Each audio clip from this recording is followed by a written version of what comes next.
كتاب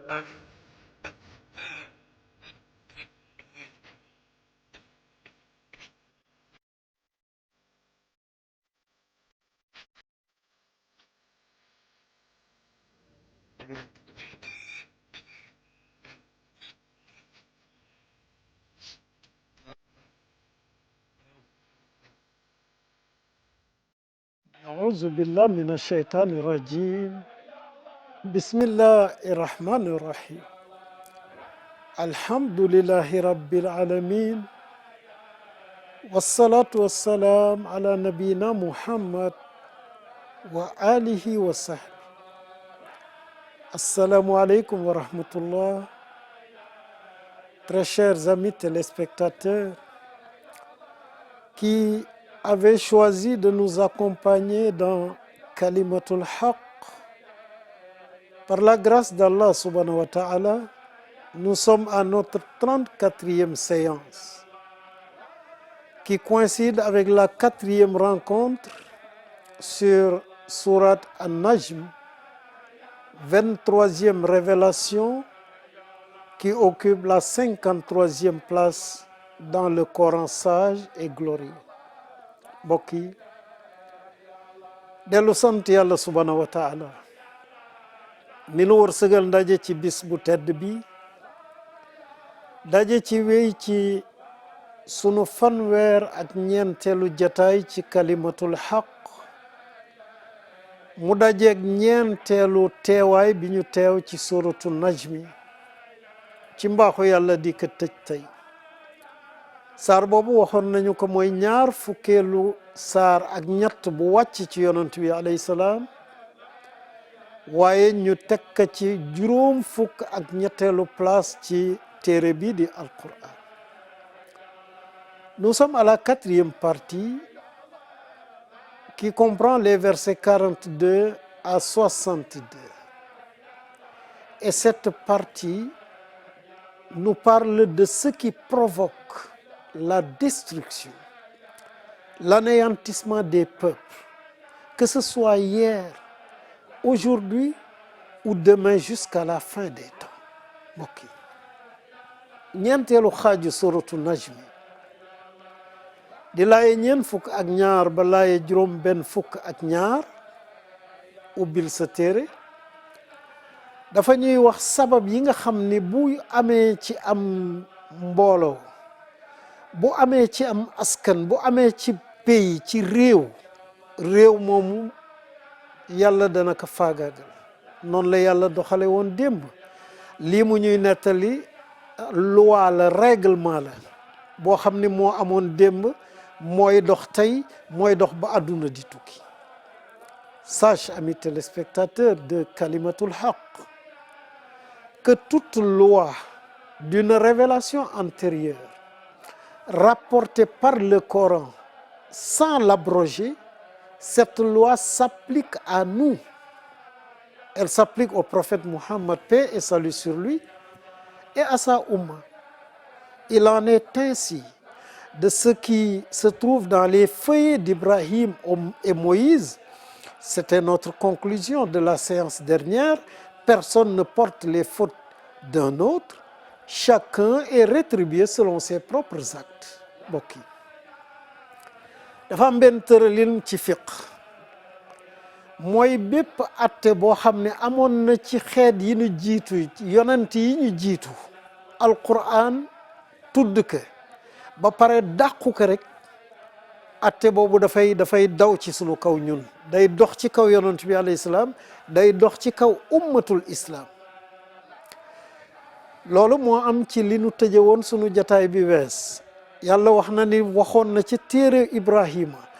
waxaat ko ci téere Muusa ni laa taziru waziratun wizra uxra, amul kenn kuy gàddu bàkkaaru keneen,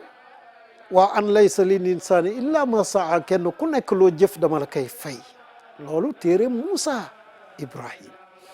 Quand tu vas dans le verset 18 sourate Fatir, Allah subhanahu wa ta'ala confirme cette loi et cette fois-ci la renforce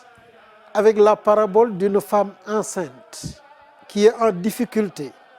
et qu'on doit aider. Mais Allah nous dit, aucun de ses parents le plus proche ne peut pas sortir l'enfant du ventre de sa parente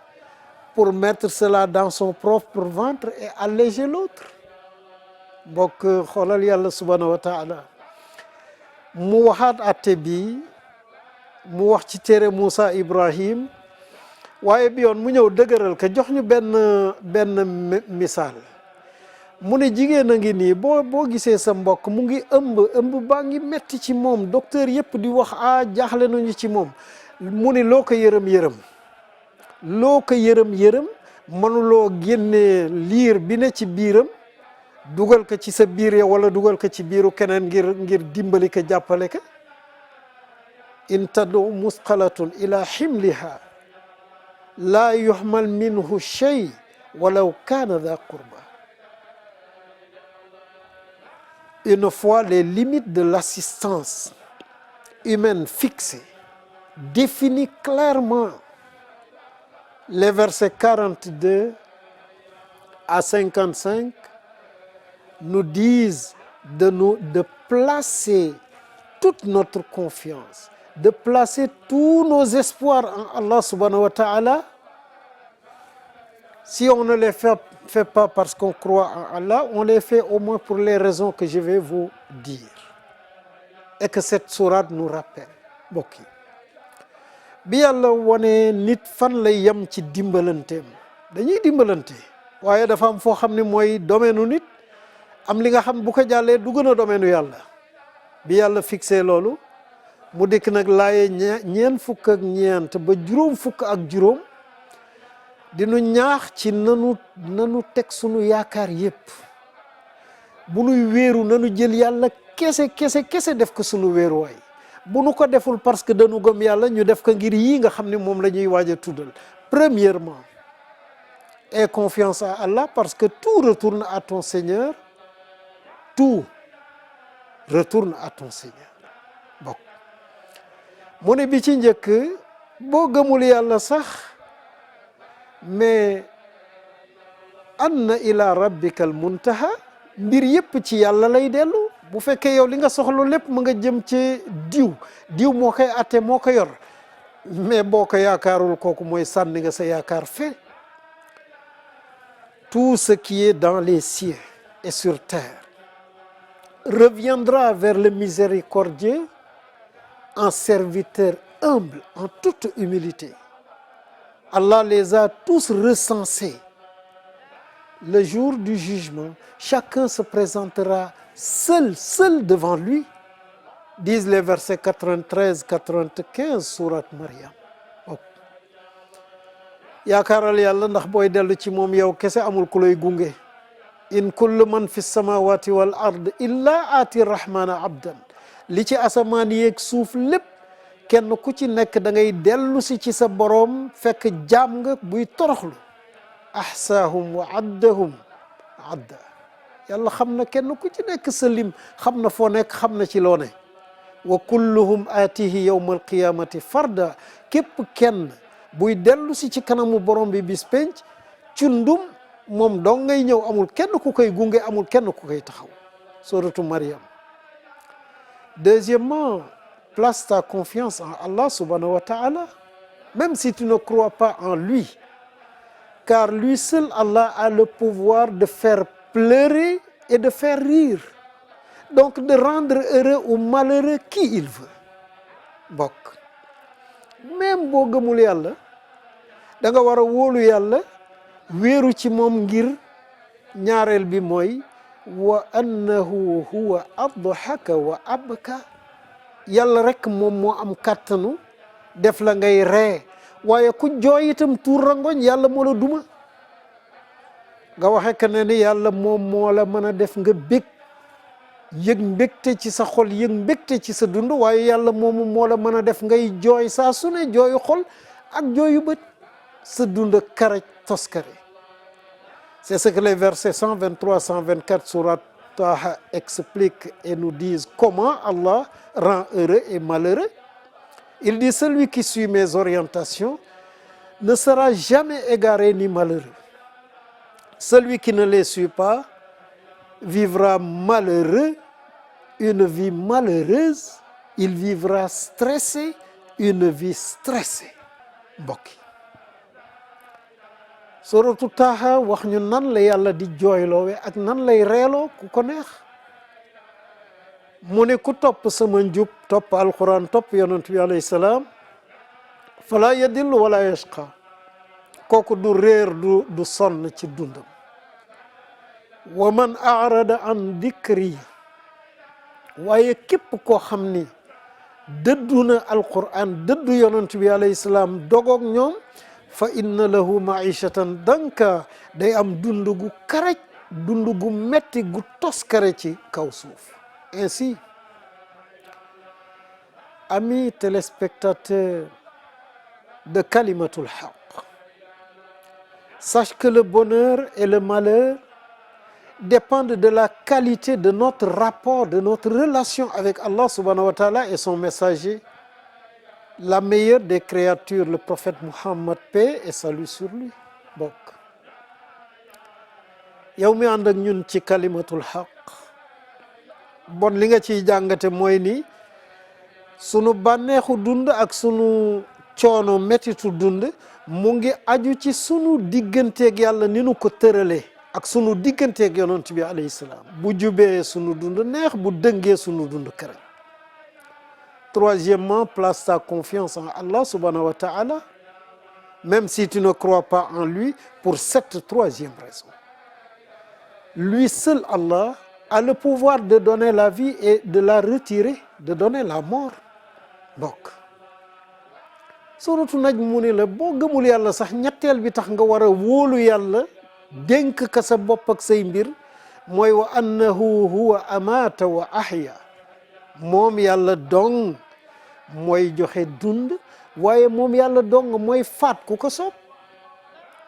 nga des ci dund gi yàlla la neex nga jóge ci dund gi yàlla lay neex kenn mënu fi jële kenn mënul yokk dund kenn mënul wàññi dund kenn ku ko mënoon sa bos ngay yokk ak di ko wàññi. Quatrièmement, place ta confiance en Allah subhanahu wa ta'ala, car lui seul crée le mâle et la femelle d'une goutte de sperme éjaculée. Donc si tu es un homme, une femme, c'est la décision d'Allah subhanahu wa ta'ala. Pas ta décision ni la décision de tes parents. bokk ñeenteel bi tax nga war a wóolu yàlla dénk ka sa mbir ak sa bopp mooy wa annahu xalaqa zawjayni dhakara wal unsa moom dong mooy bind góor wala jigéen moo la bind nga nekk góor moo la bind nga nekk jigéen min nutfatin iza tumna ci toq ma ni bon du way jur yi ñoom ñoonu bind ñu nekk góor wala jigéen ñun binduñu suñu njaboot ñu nekk góor wala jigéen bon wóolul yàlla góor nga jigéen nga defal li mu la sant. Amis téléspectateurs, si c'est Allah subhanahu wa ta'ala qui décide du sexe de ton bébé, pourquoi accuses-tu ton épouse de ne pas te donner des garçons, de ne te donner que des filles? D'ailleurs, on a récemment découvert au niveau des scientifiques que c'est le spermatozoïde qui est la graine du fœtus et non l'ovule de la femme. Il faut regarder le verset 58 de la sourate 7 Al-A'raf. mbokk yi su fekkee yàlla moom mooy décider dogal ni liir bii góor laa koy bind kii jigéen laa koy bind lu tax yow boroom kër gi nga taxawu sa soxna si rek bundu xataal ka ni ka lu tax joxuloo ma doom bu góor lu tax nga fiy jur ay doom yu jigéen waaw rawatina nag doom bu góor beeg bu jigéen bi ci yow la aju nii ko yàlla waxe min nutfatin iza tumna ci sa toq ma ne lañ koy binde xam-xam tey wane na ni toq ma ni moom mooy njëmbat mi nga xam ni ci la ñuy binde nit ki yëral suratul A'raf laay juróom fukk ak juróom-ñett. La cinquième raison pour laquelle nous devons placer notre confiance à Allah subhanahu wa ta'ala, c'est que lui seul nous recréera, nous ressuscitera après notre mort. Personne ne le fera. bokk juróomeel bi tax ñu war a wóolu yàlla dénk ko sunu bopp dénk ko lépp lu nu am ak lu nu yaakaar mooy wa anna alayhi nashatal uxra moom rek mooy bindaat nit ñi moo leen di dekkal bu ñu duggee ci bàmmeel yi moo nuy dekkal taxawal nu bis penc atte ñu yàlla nañu boole ci ñi muy tabbal aljanna yi gën a kawe aljanna yonent bi sallallahu alayhi wa ali. La sixième raison pour laquelle nous devons placer toute notre confiance en Allah subhanahu wa ta'ala, c'est que lui seul enrichit ou appauvrit qui il veut, et cela depuis qu'il est dans le ventre de sa mère. mbokk juróom benneel bi tax ñu war a dénk sunu bopp yàlla wóolu ko lu munu wax nu def lu munu tere nu bàyyi mooy wa annahu huwa aghna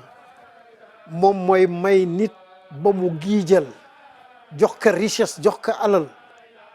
wa aqna waaye moom mooy xatal wërsëgu doomu adama ji afqara man sha. Le verset 32 sourate l'ornement Az-Zukhruf dit: nous avons réparti leurs moyens de subsistance à des degrés divers dans la vie d'ici-bas et il en sera ainsi dans l'au-delà. mbokk yi boo demee suratu Zukhruf yàlla wax fa lii mu tudd fii ci suratu Najmi huwa aqna wa aghna mu ne nahnu qasamna baynahum ma'ishatahum fi l-hayati dunya man maa séddale seen wërsëg ci dundu adduna yi wa rafa'na ba'dahum fawqa ba'din darajat ma séddale ko ñii ëppale ñii wuute néewle waaye bon kay booy wóolu di yaakaaral kii séddale dénk ka sa bopp. Septièmement,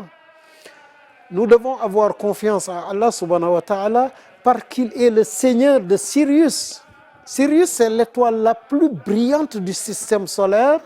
après le Soleil. Pourquoi cette étoile ici? Parce que l'étoile Sirius était une idole adorée par la tribu de Uzza. bokk juróom-ñaareel bi tax ñu war a wóolu yàlla dénk suñuy mbir ak suñu bopp mooy ne wa annahu huwa rabbu shi'ra moom mooy buuru biddéew boobu ñuy wax shi'ra moomu lu tax mu tudd ko fii mooy biddéew bi nga xam ne bu weesoo jant bi moo gën a leer ci li nga xam ne moom mooy sunu système solaire. biddéew boobu nag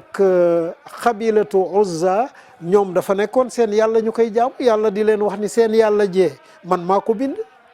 bon kay booy jaamu da ngay jaamu ki bind sa yàlla ci boppam. Après avoir montré la toute-puissance d'Allah subhanahu wa ta'ala, sourate An-Najm conclut par une invitation adressée aux mécréants pour que ces derniers, et cela aussi nous-mêmes, qu'on apprenne des erreurs de ceux qui nous ont précédés, mais que les mécréants apprennent des erreurs de ceux qui les ont précédés dans la mécréance. mbokk yi bi mu wanee kàttanu yàlla gis nga fi yëpp rububiyya la wane màggaayu yàlla darajaam yi nga xam ne moom rek moo ko téyel boppam joxu ko kenn mu woo yéeféer yi nag ci nañu jàngate ci ñi leen jiitu. boo bëggee dugg ci naan sàngara seetal kan naan sàngara ba retraité ca boo bëggee nekki sàcc seetal sàcc bi sàcc ba retraité waaye boo bëggee nekki iliman seetal iliman ji ci li mu retraité loo bëgg dugg rek yàlla mu ne xoolal ki la ci jiitu woon nga xam ne fi mu mujj foofu nga jëm. Allah subhanahu wa ta'ala nous dit: il extermina jusqu'au dernier les anciennes tribus de Ad ainsi que Thamoud. Et avant eux, il avait exterminé le peuple de Noé dans le déluge. Ils étaient injustes, ces peuples-là, et arrogants. Il écrasa Sodome et Gomorrhe, les cités maudites du peuple de Lot, qui furent ensevelies sous une pluie déferlant d'un cataclysme violent. mbokk yi yàlla wax ne wa annahu ahlaka aadan al ula ki def yooyu yëpp gis nga foofu yëpp wa annahu lay wax wa annahu moom moomu yàlla moom moo faagaagal waa aad faagaagal waa samuud kenn desu ca mu faagaagal nitu yont yàlla lu noox ya lu jiitu aad ak samuud innahum kaanu hum azlamu wa atgha nga ni lan la ñu def yàlla mu ne ñoom dañu nekkoon ay tooñkat soobu ci lëndëm bew fuuy ba jéggi bépp daytal boo xam ne nit war na ci yegg ci fuuy wal mu'tafakati ahwa ak ña nga xam ne góor jigéen lañ doon jëfe nitu yant yàlla Luut ya ahwa mu ni fa ghashaha ma ghasha yàlla mu ne ba ma leen wëlbatee dëkk ba muur leen ci biir taw ci seen kaw ay xeer yu jóge safara fils d'Adam, lequel des bienfaits de ton Seigneur peux-tu nier? Nous disons aucun, Seigneur. yàlla bi mu limee yëpp mu ne la nag waaw léegi fa bi ayyi alaayi rabbika tatamara ana ban ci kiiwum taanu sa borom ana ban ci kattanu sa borom yi moom ngay weddi di ko daggase di ko diingat. Sache que ce Coran est un avertisseur de la même source que les révélations antérieures. mu ne la hada alquran ji nazirum min an-nuduri al-ula artukat la comme artukat yi ko jiitu woon téere Moussa téere Ibrahim téere yu yont yàlla Isa. Et le verset 56 avertit que le jour du jugement est plus que proche et imminent, mais seul Allah en connaît l'échéance. Seul Allah sait l'heure exacte du jour du jugement. mbokk yi bi nu yàlla artoo ci nañu topp alquran mu farlu loonu ni gaawantu leen ndax azifatil azifa bis penc taxaw na laysa laha min dunillahi kashifa li yàlla dogal rek moom mooy ki xam kañ lay am ban waxtu lay am loo xamul kañ lay am nag tam ñu ni la nee na jameet ci sa kaw mais da ngay daw ba ngay ami tànk pour montrer l'imminence de la fin du monde. La meilleure des créatures, le prophète Mohammed, paix et salut sur lui, montra la distance qui sépare son index de son majeur, comme je le fais en ce moment, et dit, entre ma venue et l'heure, il ne reste que cette distance, il ne reste que ceci. mbokk ngir won ni bis bi yegsi na àdduna jeex na ba noppi yonent bi alayhi salaam yëkkati baaraamu joxañu kaayam ba ak baaraam bu diggu loxoom ni li des ci penc ak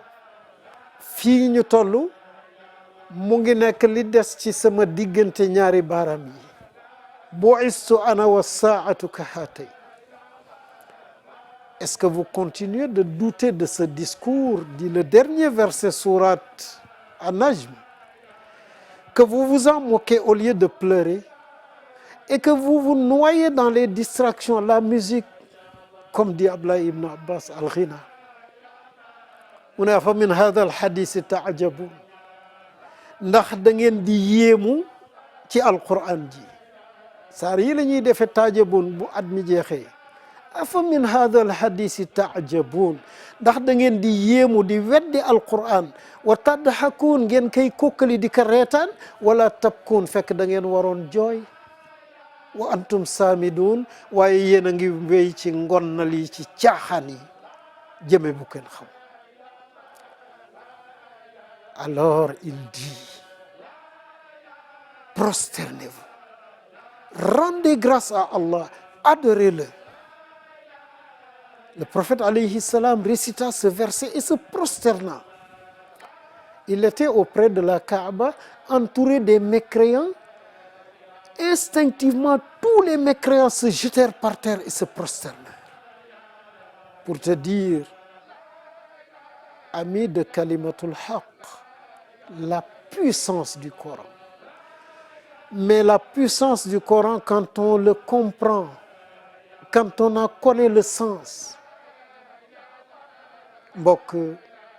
yonent bi alayhi salaam jàng laay ji fasjudu lillahi wa'budu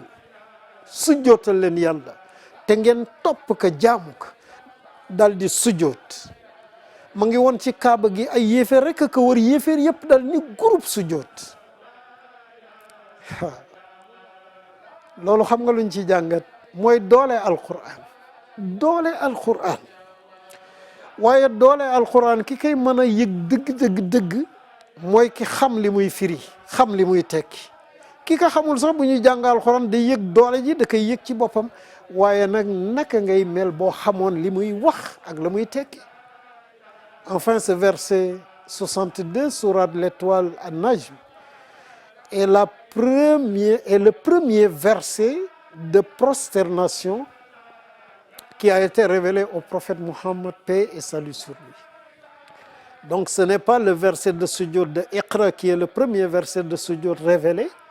Avant ce verset, c'est celui-là qui a été le premier verset de prosternation reçu par le prophète Muhammad, paix et salut sur lui. Bokk li ñuy jeexale suñu kàddu mooy laaye ji laaye sujjóot la bu ñu ko jàngee bu fekkee jataay bi maye na ka nit ki day sujjóot def li yonent bi alayhi salaam defoon ba yéeféer yëpp topp ko ci waaye ñu yëg itam ni bii mooy laaye ji njëkk yàlla wàccee ko ba pare nag bu ñu ko jàngee dañu war a sujjóot du wareef bu ñu ko mënee ñu sujjóot am na laaye ci alquran yoo xam dañuy sujjoot dinañ ci dellu si bis incha allah bokk na ca iqra mooy li njëkkoon di wàcc ci alquran waaye laaye jooju laaye ji moo ko jiitu laaye ji mujj ci iqra laaye sujjoot la waaye laaye ji nag moom moo njëkk wàcc laaye iqra ndax alquran waxoon na la que ni muy wàccee ak ni ñu ko tege ci téere bi bokkul ñun nag suñu tafsir bi ñu ngi topp ni mu wàcce ci yonent bi alayhi salaam waaye laaye yi topp ñu seen wàcc dañ leen jël rek ni mu wàcce ci saar bu ci nekk lii lañu yàlla mayoon ci jataayu tey ñaan yàlla subhanahu wa taala mu wërsëgal na ñu boole ci ñiy dégg kalimatul xaq di ko topp di dégg ay santaaneem ak i tereem ci alquran mu may ñu dégg ak topp nekkoon fii ci kalimatul xaq ci RTS 1 télévision wu dunia di ñaan yàlla subhanahu wa taala yal na yàlla doon suñu ndimbal mbokk yàlla bu nu yàqu yàlla bu nu yàqule topp yàlla gën a jafe ci jamono yi nuy dund yal na nu ko yàlla yombal mooy yàlla fi gën a yomb yal nañ ci yàlla musal yàlla defal nu mujj gu rafet làq nu fu yàq eggul yiir nu ci malaanam suturaam yàlla jubal nu jubal sunu njaboot ubil nu buntu muur ak wërsëg bokk yi lu nu am yal na nu am yàlla lu nu ñàkkit yal na nu am yàlla bi jaa'i nabil Mustafa sallallahu alayhi wa ali assalaamu aleykum wa rahmatullah wassalatu wassalaam ala ashrafil mursalin sayyidina wa habibina wa nuri qulubina Muhammad wa alihi wa sahbihi.